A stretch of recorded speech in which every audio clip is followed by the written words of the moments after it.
Welcome to student dictation 5 second बाद शुरू होगा। Ready start. सभापति महोदय, मैं वित्त विधेयक का समर्थन करने के लिए खड़ा हुआ हूँ। उत्तर प्रदेश की जनसंख्या बहुत बड़ी है और उसका क्षेत्र भी बहुत बड़ा है, इसलिए यह आवश्यक है कि उत्तर प्रदेश को उसकी जनसंख्या और क्षेत्र के अनुसार विकास योजनाओं के लिए केंद्र से आर्थिक सहायता दी जाए। इसके बिना उत्तर प्रदेश की उन्नति होना असंभव है। भारत का किसान इस देश का जीवन है। किसान पर ही सारी खुशहाली और उन्नति निर्भर करती है। अगर उसका जीवन समृद्ध होगा तो देश भी समृद्ध होगा। इसलिए यह आवश्यक है कि किसान के दैनिक जीवन की चीज़ें सस्ती हों और उसके खाद और कृषि यंत्र आदि सस्ते दामों पर मिल जाएं। पानी के लिए उसको भगवान की तरफ न देखना पड़े, बल्कि उसको सिंचाई के विषय में आत्मनिर्भर बनाया जाए। जब तक किसान को पूरी सुविधाएं नहीं दी जाएंगी, तब तक देश उन्नति नहीं कर सकता है। मेरा यह भी निवेदन है कि जिन परिवारों में खेती का काम होता है, उन परिवारों के बच्चों को कृषि विभाग में नौकरी देनी चाहिए। यह मैं आवश्यक समझता हूँ, क्योंकि उन्हें कृषि के बारे में व्यवहारिक ज्ञान होता है। सभापति महोदय, वर्तमान सरकार ने समाजवाद की नीति अपनाई है और सरकार समाजवाद की तरफ कदम बढ़ा रही है, लेकिन हम देखते हैं कि बड़े और छोटे सरकारी कर्मचारियों के वेतन में बड़ा फर्क है। कुछ अधिकारियों का वेतन हजारों में है, जबकि चपरासी आदि छोटे सरकारी कर्मचारियों को सिर्फ 5,000 या 7,000 रुपये मिलते हैं। आज वेतन में यह जो फ़र्क है वह समाप्त होना चाहिए। मेरा निवेदन है कि सरकारी कर्मचारियों के वेतन में बहुत ज़्यादा का अंतर नहीं होना चाहिए। तभी हम कह सकते हैं कि हिंदुस्तान में समाजवाद है। किसान की रोज़ाना के उपयोग की चीज़ें बहुत महंगी होती जा रही हैं। देश में महंगाई दिन प्रतिदिन बढ़ रही है और सारे देश में बेचैनी फैली हुई है। इस बढ़ती हुई महंगाई को रोकना आवश्यक है, नहीं तो देश में क्रांति हो जाएगी।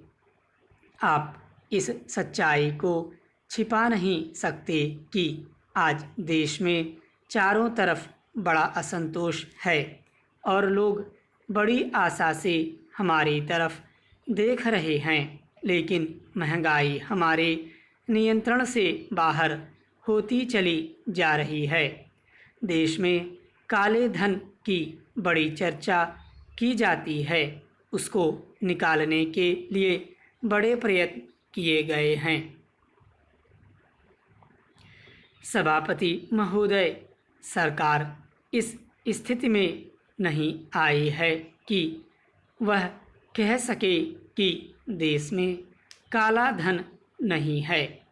काले धन को निकालने के और प्रयत्न होने चाहिए, लेकिन उसके साथ साथ इस दिशा में भी कदम उठाए जाएं कि ऐसे कामों पर रोक लगाई जाए जिससे लोगों को काला धन कमाने का अवसर ही न मिले।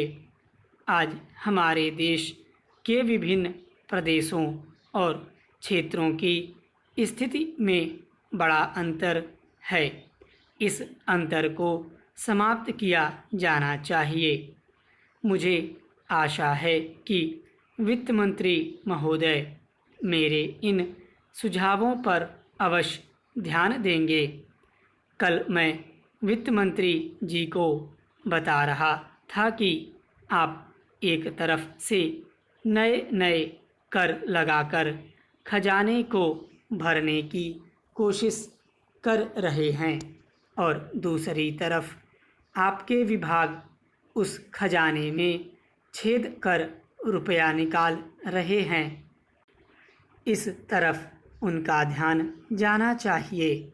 मैंने इस संबंध में एक उदाहरण दिया था कि एक लंबी चौड़ी सड़क पर एक ही तरह का काम होने वाला था।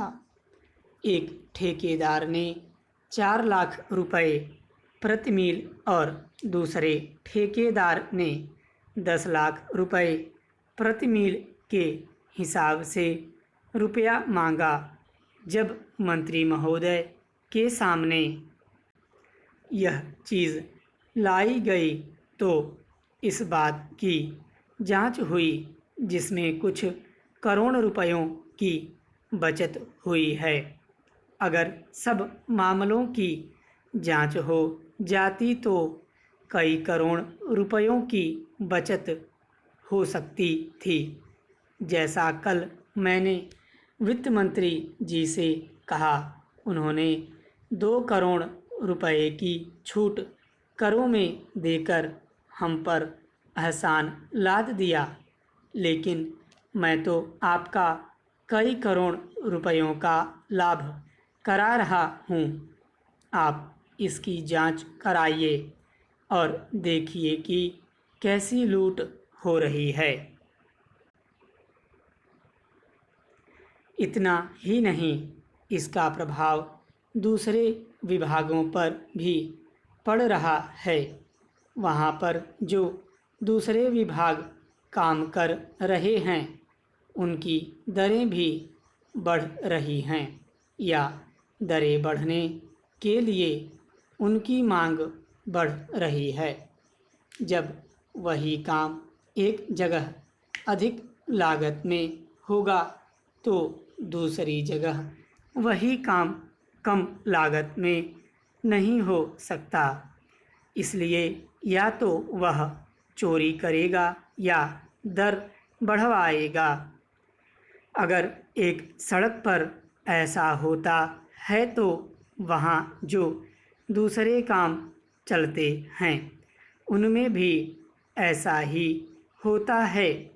ठेकेदार आपके विभागों के साथ मिलकर दर बढ़ाते हैं। मैं भ्रष्टाचार की बात नहीं कहता हूँ, उसको न आप बंद कर सकते हैं और न मैं बंद कर सकता हूँ और न लोग स्टॉप